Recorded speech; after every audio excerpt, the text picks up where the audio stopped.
বিরিয়ানি আমি যতই খেয়ে নিই না কেন, তিয়াসের মা অর্থাৎ কাকিমার বিরিয়ানি আমার বেস্ট লাগে। তো এরকমই একদিন রবিবার ছুটির দিনে বেরিয়ে পড়েছিলাম বিশেষ একটা কাজে। ওয়েদারটা কিন্তু দারুণ ছিল, প্রচণ্ড জোরে বৃষ্টিও এসে গেল, কিন্তু বৃষ্টির মধ্যে গাড়িতে যেতে ভালো লাগছিল। গেছিলাম একটা বিশেষ কাজে, বেসিক্যালি আমার দিদির বিয়ে। কবে সেটা আমি পরে তোমাদের সাথে শেয়ার করব। আমরা গেছিলাম কলেজ স্ট্রিটের আদি ইন্ডিয়ান সিল্ক হাউসে। সেখান থেকে কিছু কেনাকাটা করে চলে গেছিলাম আমরা প্যারামাউন্টে শরবত খেতে। 5 বছর প্রেসিডেন্সিতে পরে কোনোদিন খাইনি, সত্যি বলছি আমার কিন্তু একদমই ভালো লাগেনি। তবে এই অরেঞ্জ আর কাঁচা আমের শরবতটা একটু ভালো লেগেছিল। তারপর আমরা চলে গেছিলাম হিন্দুস্তান পার্কে। রাস্তাটা এত সুন্দর ওয়াল আর্ট ছিল না, সত্যি দারুণ লেগেছিল।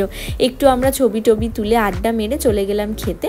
তো আমরা গেছিলাম হাংরি টাইট বলে একটা ছোট্ট ফুড জয়েন্টে, যেখানে সব কন্টিনেন্টাল দারুণ খাবার পাওয়া যায়। আমরা নিয়েছিলাম বেকন রাইস, খটোমটো নাম আমার মনে নেই, বেকড ফিশ অ্যান্ড প্রন আর সঙ্গে ফিশ অ্যান্ড চিপস। তারপর ওয়েস্ট সাইডে অনেক কিছু ট্রায়াল করে কিছুই না কিনে বাড়ি ফিরে এলাম। টাটা, দেখাবে।